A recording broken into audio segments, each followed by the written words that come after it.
Hey everyone, Saber with G&A Reviews here, and finally, after much requesting, here is my free-to-play guide on the best 3-star and lower servants.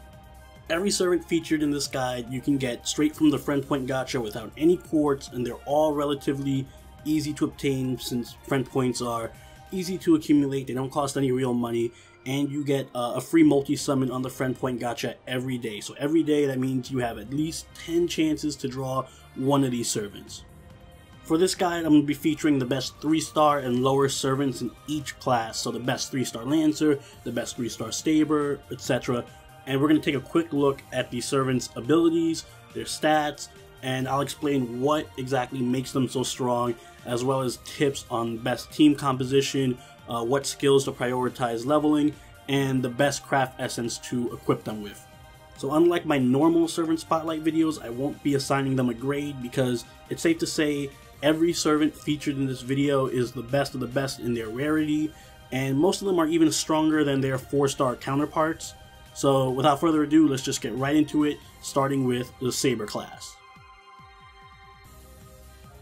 So fun fact, there are no 1 or 2-star Sabers. It's the only class to be made up of 3-star and higher servants, not counting special classes like Ruler. But are there any 3-star Sabers worth investing in? Actually, yes, and surprisingly enough, it's Julius Caesar. Caesar's an incredible Saber that shouldn't be overlooked. In fact, he's better than most of the 4-star Sabers, and even if you do have a 5-star Saber, I would strongly suggest still investing in Caesar. He's great for 2 simple reasons: his skills and his Noble Phantasm. Looking at his skills, you can quickly see what makes him stand out. He has 2 skills, Tactics and Charisma, that buff the entire party's damage. His Tactics skill is actually the exact same one as Altera's, who is a 5-star Saber, and his Charisma skill is only slightly weaker than Arturia's, another 5-star Saber. His 3rd skill, Post-Strengthening Quest, also helps him pump out more crit stars, which is pretty relevant because of his Noble Phantasm and his deck. He's a quick Saber with a Noble Phantasm that can produce a ton of crit stars at max rank, but even more importantly, his Noble Phantasm is single target. He's the only Saber with a single target Noble Phantasm at release, and that's precisely what makes him so amazing.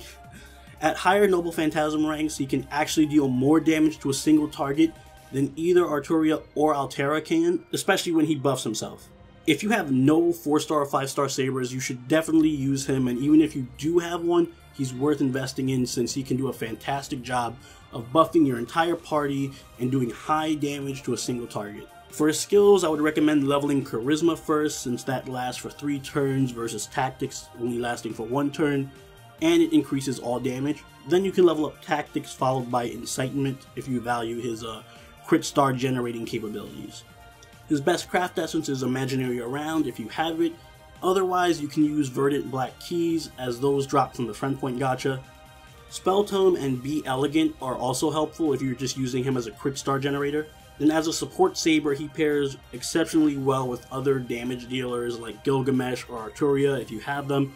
Otherwise, his crit stars also benefit riders like Ushi, who can deal high crit damage, and his buffs really help out berserkers like Lu Bu maximize their single target damage. So that's it for Sabers. Next up, let's take a look at the Lancer class. So you all knew this was coming. By far and away, the best Lancer in the entire game at release is a 3-star. It is the 3-star Ku from Fate's Day Night. Ku is actually better than not only Elizabeth, but most of the other 4-star Lancers who are going to be making their way down the line. Ku is in a class of his own and probably the best example of a 3-star who should have been a 4-star. Without his horrible luck stat to hold him back in Fate Granddaughter, Ku is free to be the absolute monster he was always meant to be in Fate's Day Night. What makes Ku a secret 4-star is the fact that he's almost unkillable. Just look at his skills. He has the best evade in the game with protection from arrows, because unlike most evades which protect you for 1 turn, this skill protects you from 3 hits, any 3 hits. So if you activate it and no one hits you that turn, it's still active next turn. If you get hit twice over the course of 5 turns, you still have 1 evade left. If someone uses a Noble Phantasm on you, you have 2 evades left. It's 3 evades in 1 skill. At max rank, this skill is also on a 5-turn cooldown. It just makes it ridiculous as you can have an evade up almost constantly. On top of that evade, he also has guts, so even if he does manage to die somehow, he can be revived once every 7 to 9 turns. Oh, and he also has a skill that removes debuffs and heals him, so even if an enemy stuns you or does anything at all to you, you can break out of it and just continue to be immortal. On top of all that, he also has a Noble Phantasm that deals a ton of single target damage and has a small chance to insta-kill anyone. So yeah, everyone should be running Ku at this point, and another great thing about him is when it comes to leveling his skills, you don't have to. The best effects on all his skills, the revive, the evade, and the debuff removal, don't scale with level, so he's immortal even if you leave all his skills at level 1. However, if you do want to level his skills, I recommend going with Disengage first since that heal does scale up, then you go with Protection from Arrows and Guts for the lower cooldown. Again, Imaginary Around and Verdant Black Keys are best on him since he has a quick Noble Phantasm, and if you want to be even more immortal, you can stick the Nightless Rose Craft Essence from Nerofest on him and give him an extra free life.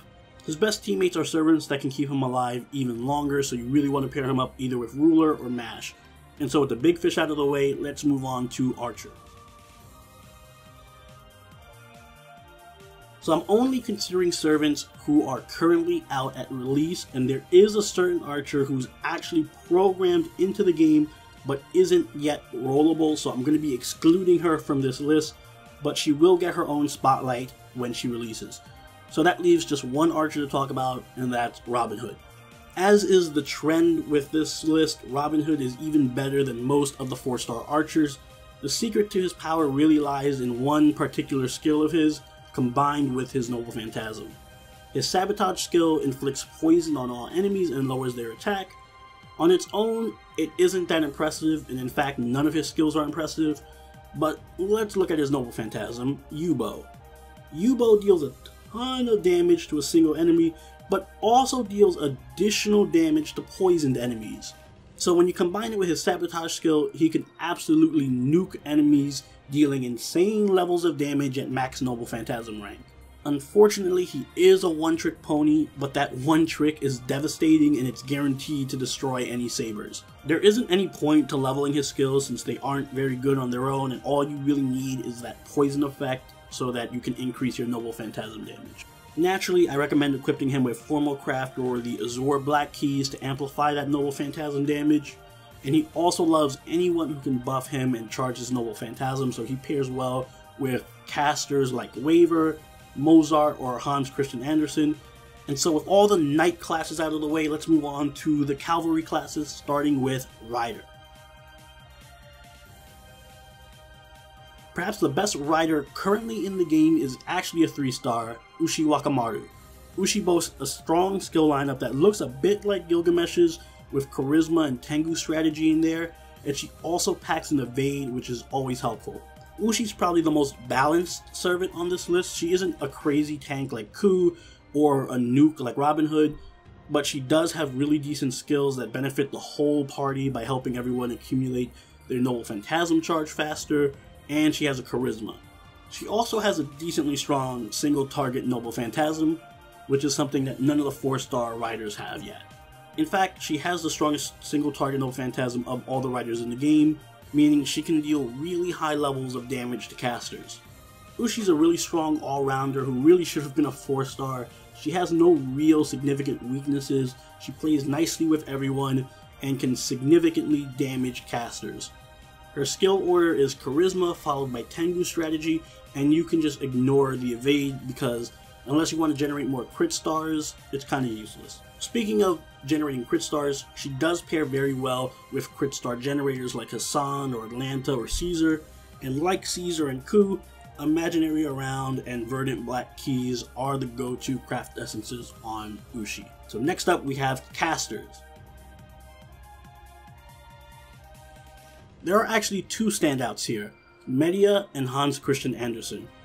As a 3-star, Medea has the better stats and she serves as the best offensive caster at release.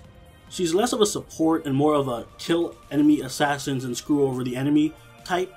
Her Rapid Divine Word skill pretty much gives you Noble Phantasm on demand because even at level 1 it charges your Noble Phantasm gauge by 80%. And with Media, Noble Phantasm spam is the name of the game, as that's what makes her stronger than other 3-star casters and even some 4-star casters. Her Noble Phantasm deals significant single target damage, removes all enemy buffs, and increases her Noble Phantasm charge after use. The buff removal portion of that is the most significant part, as she can on command remove all buffs from an enemy, and late game bosses rely heavily on buffing themselves.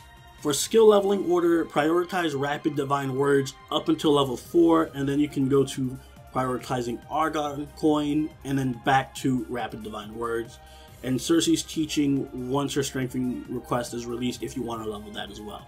Her best craft essence is Formal Craft or Azure Black Keys to maximize her damage and her Noble Phantasm charge, and she works really well with others who can charge her Noble Phantasm and buff her, so other casters like Hans and Waver and Mozart really work nicely.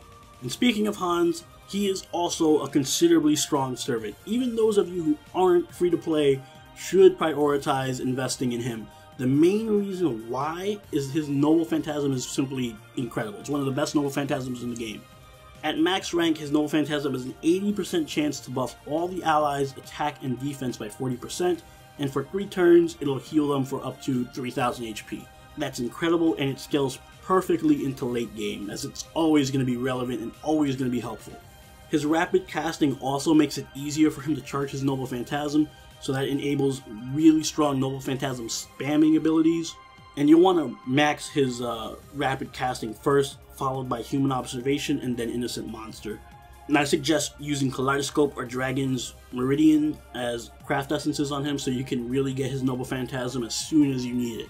He works beautifully with glass cannons like Berserkers since he can buff their defense and heal them while also buffing their attack. So pair him up with Hercules or Lubu and you're good to go. Next up, Assassins. So it's really hard to recommend a strong assassin since the class overall is very weak, and especially so at launch. But the main job of an assassin is to generate as many crit stars as possible, and in that regard, Hassan is the best one. He can drop more crit stars than the vast majority of servants throughout the entire game.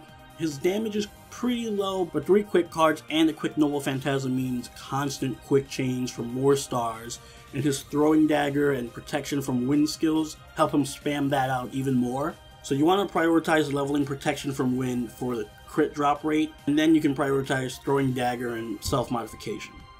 Be Elegant and Spell Tome will bolster his crit star drop rate considerably, so you want to equip those craft essences.